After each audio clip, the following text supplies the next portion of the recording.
नमस्ते। आज हम ना लोगों को समझने का एक बिल्कुल ही अलग नजरिया देखने वाले हैं। मतलब एक ऐसा तरीका जो उनके कहे गए शब्दों से कहीं आगे जाता है और उस एहसास पर ध्यान देता है जो हमें उनकी मौजूदगी में मिलता है। कौन है जो सच में हमारे साथ है? ये एक सवाल है जो हम सबके मन में कभी ना कभी तो जरूर आता है ना? कि हमारे आसपास जो लोग हैं, उनमें से कौन वाकई में हमारा भला चाहता है? और सच कहूं तो इसका जवाब ढूंढना कई बार बहुत मुश्किल हो जाता है। तो अक्सर हम लोगों को कैसे जज करते हैं? उनके शब्दों से, राइट?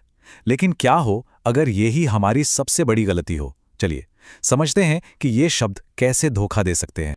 तो एक विचार है जो कहता है कि इंसान के शब्दों पर गौर मत करो। अब ये सुनने में थोड़ा अजीब लग सकता है ना, क्योंकि भाई हमारी पूरी जिंदगी तो बातचीत और कम्युनिकेशन पर ही टिकी है। पर इसके पीछे ना एक बहुत गहरा कारण छुपा हुआ है, और वो कारण ये है कि शब्द गढ़े जा सकते हैं। मतलब कोई भी इंसान ना बड़ी होशियारी से अपने शब्दों को चुन सकता है ताकि वो वैसा दिखे जैसा वो असल में है ही नहीं। तो इस तरह से देखें तो शब्द एक तरह का मुखौटा हो सकते हैं, सच्चाई नहीं। तो यहाँ ना एक बहुत ही सीधी सी तुलना सामने आती है। एक तरफ तो है शब्द जो झूठे हो सकते हैं, धोखा दे सकते हैं और बनावटी भी हो सकते हैं। और दूसरी तरफ है वाइब जो हमेशा सच्ची, ईमानदार और एकदम नेचुरल होती है।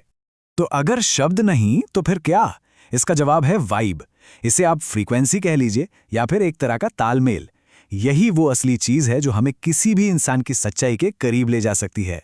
तो आखिर ये वाइब या तालमेल है क्या? इसे ना किसी इंसान की अनकही ऊर्जा की तरह समझिए। ये वो एहसास है जो किसी के कमरे में आने पर ही मिल जाता है, उनके कुछ भी कहने से पहले। ये बस उनकी मौजूदगी का असर है जो शब्दों से कहीं कहीं ज्यादा बता जाता है।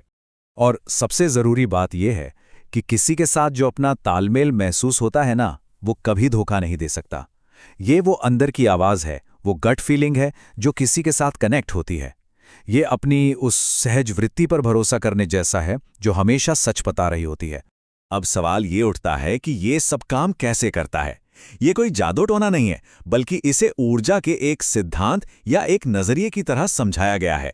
चलिए इसे थोड़ा और गहराई से समझते हैं। इस पूरे विचार की नींव इस बात पर टिकी है कि हम सबके अंदर एक खास तरह की ऊर्जा होती है। ये हमारी अपनी पर्सनल फ्रीक्वेंसी है जो लगातार हमसे बाहर की ओर निकलती रहती है।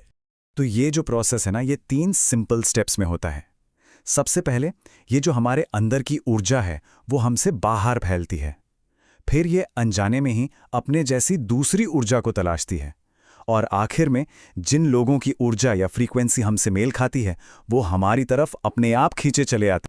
और शायद यही वजह है कि हमारे सबसे गहरे और सच्चे रिश्ते अक्सर उन्हीं लोगों के साथ बनते हैं जिनके साथ हमारा तालमेल बैठता है। ये कोई इत्तेफाक नहीं है, बल्कि ये ऊर्जा का आकर्षण है। तो इन सब बातों को समेटते हैं, आखिर इसका मतलब क्या है? इस पूरे नजरिए से हमें क्या सीखने को मिलता है? तो कुल मिलाकर संदेश साफ है।